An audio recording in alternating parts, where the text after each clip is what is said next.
Salut à toi! Alors oui, dimanche dernier, c'était la 3e édition des randos de Tonton Polo. L'occasion pour moi de parler une nouvelle fois de randonnée. Oui, mais cette fois sous un angle un peu différent. Au-delà du bonheur et des bienfaits que ce genre de sortie peut offrir, le partage, la bonne humeur, l'activité en plein air, le dialogue avec des gens qu'on connaît, les rencontres de gens qu'on connaît pas, tout ça dont j'ai déjà largement parlé sur cette chaîne, aujourd'hui je voulais rentrer un peu plus dans le vif du sujet et tenter de t'expliquer comment dessiner un parcours. Un tracé. Et alors, nous méprenons pas, il y a bien 1000 façons d'aller rouler et 1000 façons de se préparer. Et chacun a sûrement son protocole bien particulier. Il y a des gens comme moi qui partent le nez au vent et se laissent guider par leur envie du moment. Un coup à droite, un coup à gauche, et puis tant pis si on est paumé. De toute façon, on tombera bien sur nos pieds. Et puis il y a les gens comme Paul.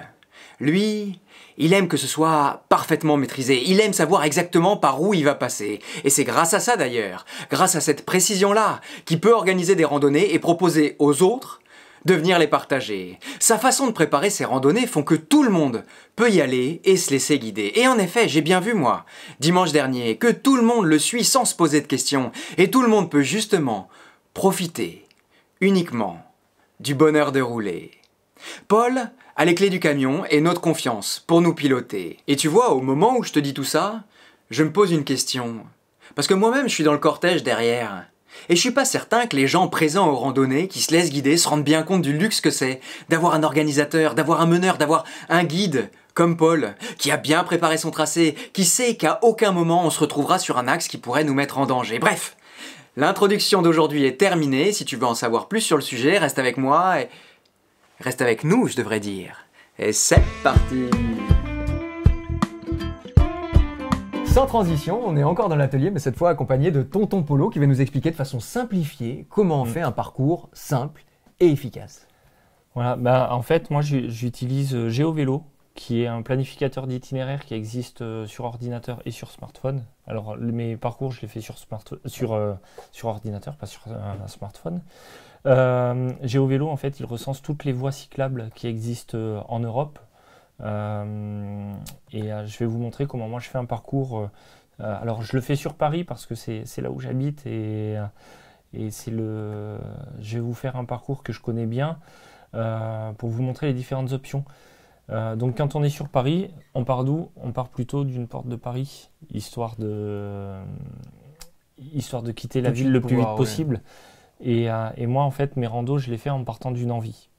Donc il y a des endroits que j'ai envie de découvrir parce que je ne les connais pas ou des endroits que j'aime bien. Moi, il y a un parcours que j'aime beaucoup, qui est la boucle de la Marne, où on fait tout le tour de la Marne au niveau de Saint-Maur.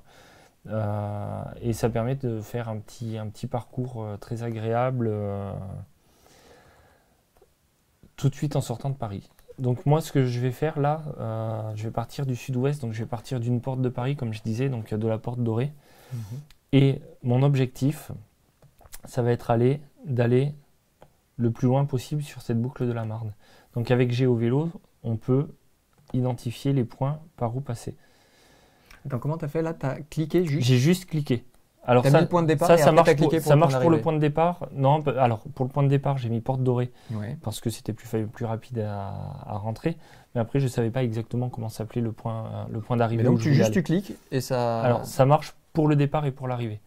Là, on va voir, il y a différentes... je vais rajouter des points d'étape et ça ne marche malheureusement pas pour les points d'étape. D'accord. Mais je travaille voilà, comme ça. Je fais un point de départ, l'endroit où je veux aller. Et ensuite, je vais travailler là, donc il me propose un parcours qui est un itinéraire équilibré. Donc pour GeoVélo, il y a 4 types de parcours: équilibré, touristique, sécurisé, direct. L'itinéraire équilibré, c'est un mix de voies cyclables et de voies partagées, de voies cyclables. Ça va être un mix entre l'itinéraire sécurisé où tu vas avoir un maximum de voies cyclables et l'itinéraire direct. Et moi, celui qui m'intéresse le plus, c'est l'itinéraire touristique. Et l'itinéraire touristique, là, sur ce tracé-là, il me fait vraiment passer par les bords de Marne, il me fait passer dans le bois de Vincennes. Et grâce à cet itinéraire touristique, moi j'ai découvert des coins dont je ne connaissais même pas l'existence. Comme la promenade de la Duisse, qui est une balade qui est magnifique à faire sur l'Est parisien. C'était une rando de Tonton Polo. C'était la première rando Tonton Polo.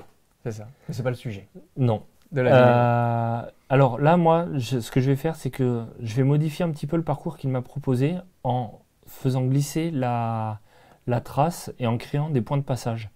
En fait, j'ai envie de passer sur cette voie verte qui fait le tour du bois de Vincennes. Donc, j'ai créé un point en faisant glisser la trace. On va le faire à plusieurs endroits. Je vais le faire ici aussi pour rejoindre la trace parce que là, il m'a enlevé le mode touristique. À chaque fois, il va m'enlever le mode touristique. Donc là, j'ai bien mon point de départ. Je fais le tour du bois de Vincennes. Je rejoins le bord de la Marne et j'arrive jusqu'au pont de Chenevière-sur-Marne. Quand tu rajoutes un point, ça veut dire que tu rajoutes une étape ou non, juste tu rajoutes un point?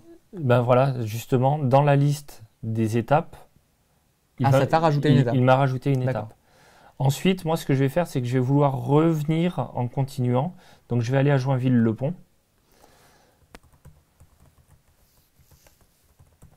Donc, en fait, tu aurais pu revenir à Porte Dorée et tirer de la même manière. Alors, tu veux qu'on essaye? Je ne sais pas, oui, pourquoi pas. On va essayer. Porte Dorée. Alors là, il me fait revenir en traversant par Saint-Maur et ensuite en remontant à travers le bois de Vincennes. Donc moi, ce que je voulais, en fait, c'était faire le tour de la Marne. Donc je vais forcer un peu le passage pour qu'il essaie de me faire une magnifique boucle autour de la Marne. Donc on part de Porte Dorée, on rejoint la Marne, on fait le tour de la Marne et ensuite on remonte. Ici, on a le château de Vincennes et on va pouvoir revenir ensuite tranquillement par la Porte Dorée sur une petite voie verte. Alors ça, c'est un tracé que je connais très très bien parce que je le fais souvent, parce qu'en plus c'est dans mon coin, c'est par là que j'habite. Mais on peut faire tout ce qu'on veut avec Quand tu fais des randos de 100 km, tu fais pareil. Je le fais sur GeoVélo. Exactement comme ça. Voilà. Avec parfois, quand j'ai des moments de doute, des vérifications sur Google Maps avec Street View. Oui, si jamais tu passes par un truc et tu sais pas trop si c'est une départementale ou si c'est une voie cyclable, tu vas vérifier s'il y a vraiment une voie cyclable à cet endroit-là. C'est ça. Oui, parce que ce qu'il faut dire, c'est que GeoVélo travaille pour les vélos et les vélos, ils sont acceptés partout. Alors que nous, en roue, on n'est pas acceptés hors piste cyclable, hors agglomération.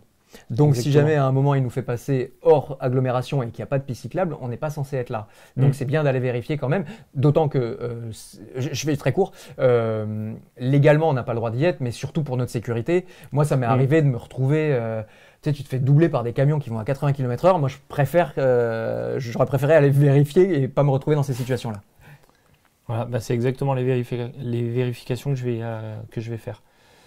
Une fois que j'ai ma trace qui est terminée, là j'ai mon mode qui est choisi. Alors il m'a mis en mode équilibré parce que j'ai un peu forcé les points.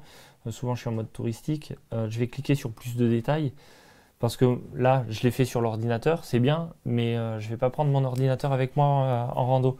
Donc une petite tablette, c'est ça. Donc je vais sauvegarder mon itinéraire sur GeoVélo, ou moi ce que je fais, parce que j'utilise pas GeoVélo pour mon guidage, je vais télécharger le fichier GPX. Pourquoi tu n'utilises pas GeoVélo? C'est juste une question de goût. D'accord. Je préfère dans la navigation. Dans la navigation que navigation propose GeoVélo. Moi, j'aime bien une navigation qui n'est pas trop dirigée. Donc, mon outil de prédilection, ça va être Wikiloc. Quand je fais des petites randos. Quand je fais des randos organisés, je vais utiliser un GPS vélo qui est fixé sur mon protège-poignet. Parce que j'ai besoin de plus de fiabilité quand même et je suis tout le temps en train de regarder mon GPS. À noter là-dessus, je fais une petite parenthèse, mais après on arrête les parenthèses et on revient encore du sujet. Autant, a priori, on a le droit d'avoir le téléphone ou la montre ou quelque chose qui te donne le GPS au poignet. Par contre, avoir le téléphone dans la main, que ce soit le GPS, et c'est compréhensible si l'agent de sécurité, enfin que l'agent de police nous voit avec un téléphone, lui il ne sait pas si c'est le GPS ou si on appelle notre grand-mère. Donc on sera verbalisé. Alors que si c'est au poignet, a priori, il n'y a aucun problème. Exactement. Donc, ce que je fais, moi, c'est que je télécharge le fichier GPX. Alors, juste pour expliquer ce que c'est le fichier GPX, c'est une succession de coordonnées GPS dans un fichier qui est absolument imbitable parce que c'est la liste des coordonnées. Et ensuite, ça, on va pouvoir l'utiliser pour l'importer dans dans le logiciel qu'on veut de navigation. Ça marche Un sur logiciel qui est capable de décrypter tous ces décrypter points-là et ça. de faire sa jolie, quoi. et de les relier par des segments. Donc, moi, j'utilise Wikiloc. Il existe aussi Komoot qui est pas mal utilisé dans la communauté. On a Outdoor Active qui a l'avantage par rapport à Wikiloc et Komoot d'être 100% gratuit pour la navigation. Moi j'utilise Wikiloc, je crois que c'est aux alentours de 20 € à l'année la Non, Wikiloc, je cotisation. crois que c'est 10 €. Ou 10 €. 9,99 €. C'est Komoot qui a Ce sera 20 marqué là. € pour télécharger les cartes. Donc sur Wikiloc, en fait, une fois que je suis connecté, je vais aller importer un itinéraire. Je vais charger mon fichier GPS qui se trouve ici. Et là, on retrouve bien l'aperçu de notre rando avec tous les points de passage qu'on avait identifiés. J'avance dans le processus. Là, je peux lui donner un petit nom. Allez, la rando de Bonneurs-sur-Seine. Allez. Et ensuite, on va pouvoir enregistrer son itinéraire. Si on a envie d'aller faire la rando avec des copains, on peut les ajouter. Eux valideront ensuite. Et on enregistre les modifications et on retrouve notre rando dans notre liste d'itinéraires. Alors si on le fait sur Komoot, c'est quasiment la même chose. D'accord. Et donc après, là, le travail sur ordinateur est terminé. Le travail sur ordinateur est terminé. Ce qu'on peut faire, c'est prendre son smartphone avec la petite application qui va bien de Wikiloc et on va pouvoir aller chercher notre randonnée. Dans nos itinéraires, on retrouve la rando de Bonneurs-sur-Seine. Elle est là et on va pouvoir suivre l'itinéraire. Super.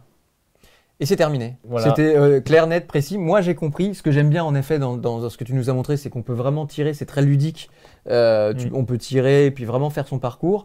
T'as confiance à combien de pourcents dans GeoVélo pour te faire un parcours sécurisé Alors, plusieurs fois, j'ai essayé de forcer des itinéraires, mais forcer violemment à mettre des points tous les 5 mètres sur des itinéraires que je pensais être sympas en bord de Seine, suivre la Seine ou des choses comme ça. GeoVélo voulait pas m'y faire passer, c'est pour ça que j'ai dû mettre plein de points pour forcer un peu la trace. Et au final, j'ai regretté. T'as regretté. Donc, et tu n'avais pas été vérifié justement sur Maps à ce moment-là? Alors, j'avais vu qu'il y avait un chemin. Ah. Mais le chemin était difficilement praticable en roue. En vélo, ça passe mieux parce qu'il y avait un peu de portage.